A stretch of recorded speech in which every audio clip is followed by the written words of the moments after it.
Hoy tenemos dos invitados. En la primera parte del programa estaremos conversando con Luis Emilio Rondón, dirigente del partido Un Nuevo Tiempo. Bienvenido, Luis Emilio. Muchas gracias, Gracias por venir al programa. Siempre un placer estar en Vladimir a la Una. Igualmente, hermano, tenerte por aquí. Bueno, Luis, la reunión de la Mesa de Unidad Democrática o de partidos representantes de la Mesa de Unidad Democrática con el secretario general de UNASUR se realizó. Quizás no se dieron acuerdos concretos, pero me gustaría saber tu evaluación. Sí, es lamentable que esa reunión tan importante haya comenzado con una turbulencia insólita, porque todo el mundo sabe, y si Samper no lo sabía, no tendría sentido que venga a Venezuela, que los partidos de la oposición democrática están organizados en torno a la Mesa de la Unidad Democrática, y que la Mesa de la Unidad Democrática tiene una estructura, tiene un secretario ejecutivo.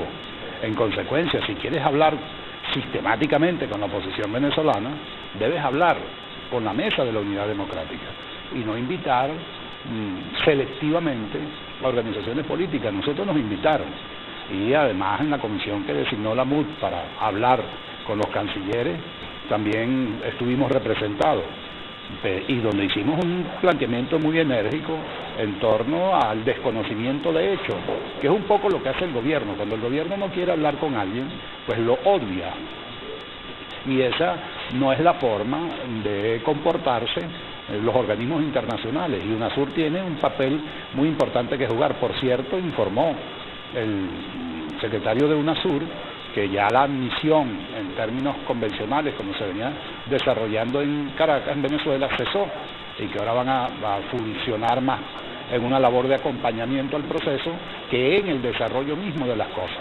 Entonces yo creo que esto le hace mal al propio sistema de naciones sudamericanas, esto le hace mal a la democracia venezolana, que no es que necesite ser tutelada, necesita ser vista, necesita ser oída ante esta arremetida totalitaria, ante esta presencia del gobierno atacando directamente a los disidentes opositores, sin distingo y sin consideración alguna. Ahora, tenemos casos con el secretario de la MUD, Suto Real, en el sentido de que Samper no sería un interlocutor válido para estas conversaciones, que estaría inhabilitado como interlocutor. Yo no llegaría al punto de decir que está inhabilitado, ¿verdad? Lo que sí no puede hacer Samper es inhabilitar a Chuo Torrealba unilateralmente. Yo lo que digo es que se le notan mucho las costuras al señor Samper en su apoyo indirecto y algunas veces explícito al gobierno. Y él no está aquí para defender al gobierno, él está aquí para defender a Venezuela, a los venezolanos, a la democracia, que es una de las razones fundamentales de la cláusula democrática de UNASUR. Se supone, Luis Emilio, yo no puedo decirlo porque no soy parte de UNASUR, porque se supone que cuando el secretario general de UNASUR expresa una posición, se supone que su postura recoge el consenso de los países que integran UNASUR, porque si no, no tendría sentido, ¿no? Es como cuando habla Jesús Torrealba, me imagino que habla por la MUD, igualito debería ser con él, ¿no? Bueno, el gobierno, tú sabes que les gusta cuando las opiniones son a su favor.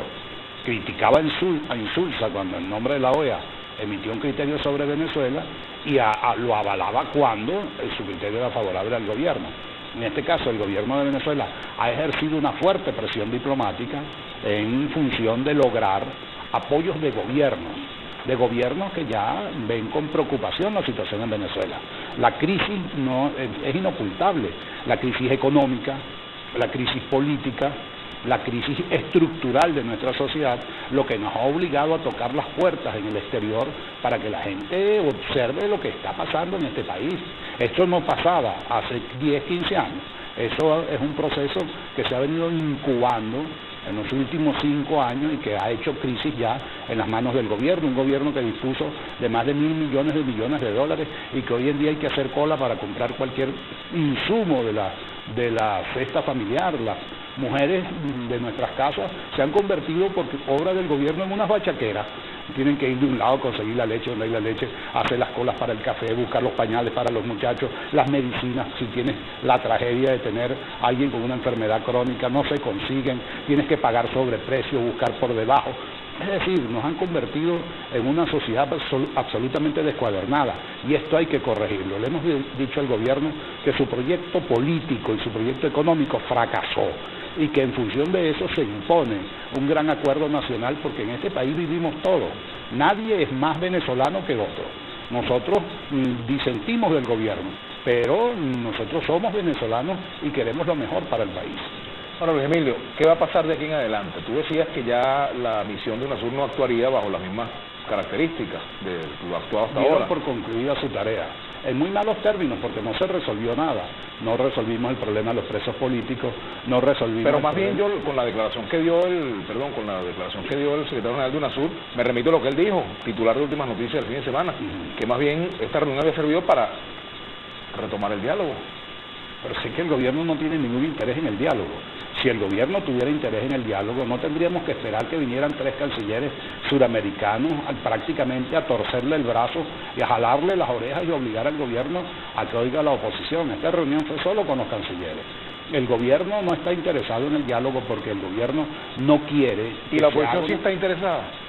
Claro que sí, lo hemos demostrado. El gobierno señala que la oposición fue quien se paró de la mesa de diálogo. Bueno, porque las condiciones en las cuales nos estaban acogotando, nos estaban maltratando, pues impedía que nos sentáramos en términos de igual a igual sin que antes se cubrieran unas expectativas. Recuerda, la libertad de todos los estudiantes, la no persecución a la dirigencia política y a la disidencia, el respeto y la tolerancia, elementos que el gobierno en ningún caso ha cumplido. Basta ver cualquiera de las intervenciones que encadena el presidente cuando se dirige a la oposición, es puras palabras ofensivas, groseras, puros señalamientos absolutamente inaceptables. Nosotros pensamos distinto que Maduro y lo decimos públicamente. No estamos de acuerdo con lo que él dice, pero no lo tratamos de barriga verde ni de nada de esas cosas que en el diario popular suenan todos los días. Nosotros manejamos una comunicación de altura y con respeto, pero el gobierno no nos quiere respetar y no nos respeta. En consecuencia, el diálogo es asimétrico, no es posible un diálogo si no se dan unas condiciones previas que permitan que ese diálogo sea fructífero. Te pregunto entonces, Luis Emilio, ¿para la MUD está cerrado el capítulo con la UNASUR? No, por lo menos para ustedes. No, nosotros no cerramos ningún capítulo. Y tú que tienes experiencia diplomática sabes que estos son cosas de idas y venidas, de encuentros y desencuentros. Ahorita, no hay no definitivo. Sí, ahorita tuvimos un desencuentro. Lamentamos esa reunión. La reunión no fue productiva. ¿Qué salió de ahí? Bueno, nosotros, Delsa Solorza nos les presentó un balance muy desarrollado en cuanto a la situación de los derechos humanos hoy en Venezuela, con casos específicos y concretos, con el atropello del alcalde Ledesma, del alcalde Ceballos, con la circunstancia de Leopoldo López y el acogotamiento que le tienen y su restricción absoluta. Lo pasaron de una celda normal a un microcuarto donde prácticamente lo que cabe es la cama y él, no hay espacio para más nada. Esas son formas de hostigamiento y formas de tortura psicológica a la gente. ¿Eso acaba de ocurrir o tiene ya días? Eso pasó la semana pasada. Me comunicó su padre, el señor Leopoldo López Gil, me dijo que había sucedido eso y que le comunicaron que ya nunca más iba a regresar a su celda anterior, que no es que tampoco es una habitación de lujo en el Alba Caracas, no, es un cuarto un poco modesto pero un poco más cómodo. Bueno, lo metieron en un hueco ahí confinado, como que si se tratara de un delincuente de alta peligrosidad, y vemos cómo todos los días matan a venezolanos producto del AMPA, y no hay esa acción efectiva que tienen contra la dirigencia política, contra quienes nos están saqueando, atracando y matando todos los días. Entonces el gobierno no genera las condiciones necesarias para que se produzca una relación absolutamente conveniente para el país, porque nosotros tenemos observaciones al esquema económico y no se oyen porque hoy día, Vladimir, no sabemos cómo está la situación del dólar, a quién le entregan dólares, suspendieron la subasta que habían señalado, se oye que si los mercados paralelos externos, no se sabe exactamente cuánto cuesta una cosa, pero siempre la calculan por el dólar más alto, que ha llegado inclusive a rondar los 300 bolívares. Bueno, eso nos indica que toda la economía depende fundamentalmente del dólar, pues se le encarece a la gente. Ya tú no sabes, cuando vas a comprar algo tienes que preguntar cuánto cuesta. No puedes ir con 10 bolívares, con 15 bolívares a tomarte un café, porque cuando llegas a la barra cuesta 20. Y al día siguiente vas y cuesta 25. Eso pasa en toda la cadena de suministro de bienes y de servicios. Y nosotros tenemos la obligación de decirle al gobierno que lo está haciendo mal, que tiene que corregir esos elementos, que el general que está ahí al frente del Ministerio de Finanzas y los generales que están enfrente de todas estas cosas de la administración pública deben rendir cuentas, deben disminuir la opacidad con la que se está manejando el aparato económico nacional para que se restablezca la confianza y para que podamos recuperar la economía gravemente maltratada producto del esquema que el gobierno quiere implantar, que es el socialismo cubano, que no tiene cabida en Venezuela y que los venezolanos no vamos a aceptar que nos impongan un cordón económico que liquide a la iniciativa privada, que la garantiza, por cierto, la Constitución de la República Bolivariana de Venezuela. Tenemos que hacer una pausa, pero rapidito antes de irnos. ¿Están de acuerdo ustedes con la aplicación o con la instalación de los captahuellas en supermercados, tal como se acordó ante el gobierno y estos comercios? Bueno, los captahuellas es una forma avanzada de control de la alimentación, es una libreta de racionamiento. Ya tú no puedes ir a comprar cuando quieres, sino de acuerdo a tu número de cédula, una cantidad importante de productos. Eso es una libreta de racionamiento. Eso es un racionamiento explícito, porque no habría razón de ser, nunca lo hubo en Venezuela. Razón de ser para que te controlen el suministro de los productos básicos, pero el gobierno, mientras no resuelva el problema principal, que es el abastecimiento abundante y seguro, pues va a haber este problema de la implementación de esquemas de control. Por Luis Emilio, las primarias de la oposición, hay algunos partidos que no están conformes con el tema del consenso, al menos en algunas regiones, en el caso de la causa R en el estado Lara, a pesar de que entiendo que hay consenso para que Andrés Velázquez vaya por Bolívar, ellos en Lara no están conformes y tampoco el movimiento de María Corina Machado están conformes con el consenso, pero entiendo que ya es una decisión, ¿no? Sí. ¿Qué es lo que pasa? Hace 5 años hicimos una combinación de primarias y consenso. Esa combinación nos produjo el 52% del voto popular. Lamentablemente no sacamos el 52% de diputados por la configuración de los circuitos electorales. Manejo que no refleja exactamente lo que es el voto con lo que es la representación. Bueno, pero sacamos el 52% de los votos. Es decir, que esa experiencia fue una experiencia exitosa. Esta vez hemos ampliado aún más el número de circuitos que van a elecciones primarias y estados completos. Eran 18 años, como el estado anterior, ahora son 38. Bueno, y además hay unos espacios para el consenso. ¿Qué es lo que pasa con el consenso? El consenso permite que las organizaciones modestas, pequeñas, por la vía del acuerdo, logren representación. Si la elección es simplemente primaria, aplasta a todos los que tienen el poder se imponen. Vamos a ver qué va a pasar. El consenso es como los cogollos, Luis Emilio. Es malo cuando uno no está ahí. Sí, bueno, no, es que debería ser un honor para alguien ser un candidato consensual, que todos estén de acuerdo, y no que tengas necesariamente que irte a cortar las venas en un proceso electoral agresivo contra otra gente.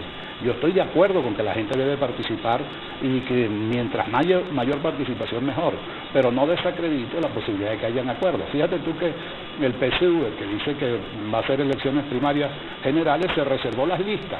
¿Y para quiénes son las listas? Seguramente para los que no salen en elecciones primarias. Hay varios de ellos, inclusive su jefe mayor, que en varias elecciones internas del PSUV ha quedado pues por debajo. Bueno, eso indica que no todo el elemento de dirimir la diferencia por la vía de la participación electoral es necesario. Algunas veces el consenso ayuda a resolver una cantidad de cosas y nosotros tenemos la esperanza y la fe de que en esta oportunidad vamos a lograr unas planchas universales completas de circuitos y de candidatos cuando concluya el proceso de primaria, y vamos a presentarle un buen elenco de dirigentes y de gentes vinculadas a sus comunidades a los venezolanos para las elecciones parlamentarias de este año, que no sabemos todavía cuándo son, aun cuando el señor Samper dijo que eran en septiembre, pues nosotros no tenemos configurado eso. y entiendo que no ha habido ninguna información oficial al respecto. Yo tengo una información extraoficial de que no son en septiembre, pero eso es lo que yo manejo. Sí, no necesariamente. No sé por qué aventuró esa fecha, pero lo cierto es que son para finales de año. La presidenta del Consejo Nacional Electoral nos hizo saber a la Mesa de Unidad Democrática que serían probablemente en el último trimestre, y ojalá pues que se pueda hacer sin ningún trago, sin ningún problema, esa elección. Un tema del cronograma electoral también. Aquí te dice, a propósito del tema electoral, te dice Otoniel Graterol: Luis Emilio, hay que evitar que el CNE reforme las circunscripciones para la elección de diputados y así podamos tener mayoría en la Asamblea Nacional. No, tengo entendido que no va a haber reforma a los circuitos en esta oportunidad, ojalá sea así. Hay que darle tranquilidad a la gente. Ya esa reforma se hizo la vez pasada, estuvimos en desacuerdo, pero vamos a competir con los circuitos tal cual como están. Otros comentarios por aquí con respecto a todos estos temas. Lisan Stredel: Nicolás Maduro, lo que los venezolanos clamamos es calidad de vida.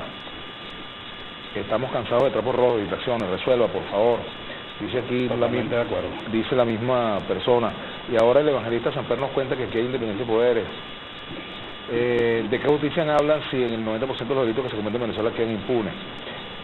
Iván Figuera dice: el documento de transición dice que hay que aplicar el artículo 337 por 90 días. Si ustedes son demócratas, ¿por qué suspender las garantías? Antonio Pinto: señor Rondón, si yo fuera gobierno, usted y todos los suyos de un nuevo tiempo estarían presos por golpistas. Entonces a lo mejor Pinto los Tupamaros, ¿verdad? No, Antonio Pinto. Antonio Pinto, no es el mismo. Bueno, aquí hay opiniones encontradas con respecto a mi participación en el programa de Federico Rincón. Sí.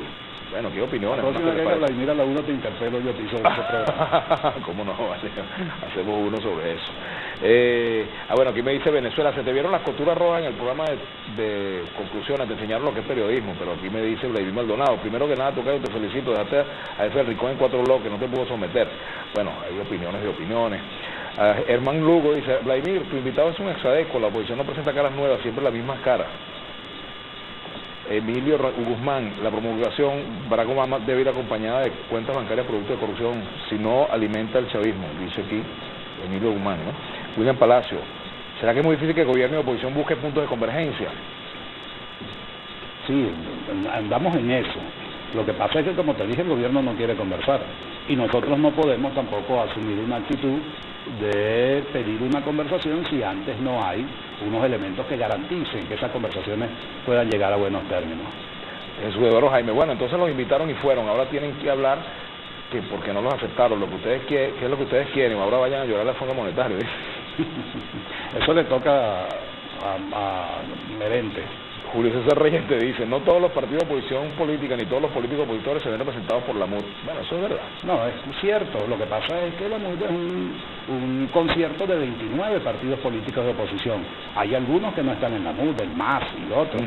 Bueno, pero eso no significa que no sean opositores. Claro. Lo cierto es que hay un acuerdo mayoritario en torno a la Mesa de la Unidad Democrática y estamos empeñados en que esa unidad se mantenga y se materialice, no solo desde el punto de vista de nuestra presencia en el escenario político, sino también en el escenario electoral. ¿Acompaña la MUD las sanciones que ha impuesto el gobierno de los Estados Unidos a algunos funcionarios venezolanos y el hecho de que haya dicho el presidente Obama de que Venezuela es un peligro para los Estados Unidos? Yo creo que en estas circunstancias graves de violaciones severas de derechos humanos, de corrupción, o sea, el que no la debe no la teme. Yo no entiendo por qué forman esa laraca, porque algunos señores están involucrados en elementos que señalan directamente los derechos humanos. La corrupción es un derecho humano hoy día. Las personas que se vinculan con hechos de corrupción están cometiendo un delito de derechos humanos. La violación de los derechos humanos de las personas, la aplicación en la forma arbitraria como se hace de procedimientos y de inculpaciones, lo que acaban de hacer con el hijo del general Baduel, que además de mucha utilidad fue para el presidente Chávez en el golpe de abril del 2002. Y bueno, por andar haciendo una protesta pacífica, lo condenaron a 8 años de cárcel. Muchachos le están quitando 8 años de su vida, un joven venezolano, por nada. Bueno, eso tiene que enervar a la gente, eso molesta, eso irrita. Y esa persona que hizo eso, creo que está violando derechos humanos.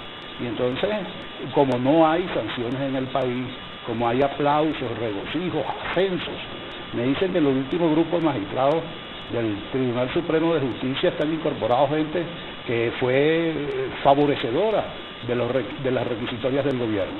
Bueno, ya, si no, además, si son tan antiimperialistas, ¿qué les importa que no tengan la visa americana? Seguimos por aquí. El CNE obligado a decir la fecha de las elecciones, no Samper, dice Jesús Rodríguez. Creo que no se necesita ser Samper para darse cuenta que la MUD es un carcarón vacío, dice el Rey David Jiménez.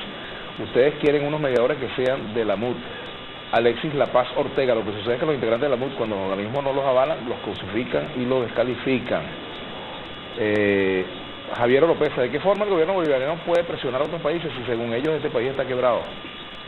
No, el gobierno venezolano todavía tiene petróleo abundante y lo oferta en condiciones muy ventajosas, que por cierto habrá que revisar eso después porque acaban de condonarle la mitad de la deuda a República Dominicana y Jamaica, y otros países que tienen deudas grandes con el país están aprovechándose de la situación económica de Venezuela para comprar su deuda a la mitad de lo que deben.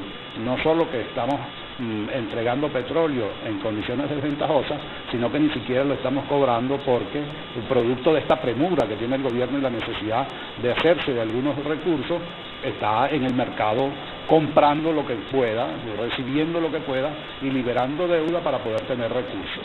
¿Cuándo van a publicar los candidatos para las primarias en Caracas, por lista y por circuito? Pregunta MGR Che. Y Félix Serrano, saludos a Luis Emilio de Yaracuy. ¿Cuál es la agenda mañana de Un Nuevo Tiempo? Bueno, no, nosotros estamos en la calle trabajando al lado de la gente, buscando nuestras fórmulas electorales en los candidatos, en los circuitos en que vamos a participar en primaria. Hemos recibido la solicitud de nuestra dirigencia política en el estado Zulia, que nos piden que planteemos la candidatura de Manuel Rosales a la Asamblea Nacional. Estamos siendo solidarios con los presos. ¿Y ustedes van a decidir eso? Políticos. Es muy probable que sí, eso le corresponde al partido tomar una decisión sobre este particular. Tenemos que hablar con Manuel, nosotros estamos muy atentos a su situación. Él además es un precursor desde el punto de vista de los perseguidos políticos. Todos recordamos el programa en cadena nacional que hizo el presidente Chávez cuando dijo: aquí está la misión, metan a Manuel Rosales preso. Bueno, más claro no canta un gallo, y eso ha hecho que Manuel haya estado 5 años en el exilio. Pues bien, nosotros creemos que es momento de reivindicar su figura, que fue un contendiente gallardo en el año 2006, porque trajo a la oposición nuevamente a la senda electoral, que te acuerdas había fugado en la participación de las elecciones parlamentarias del 2005.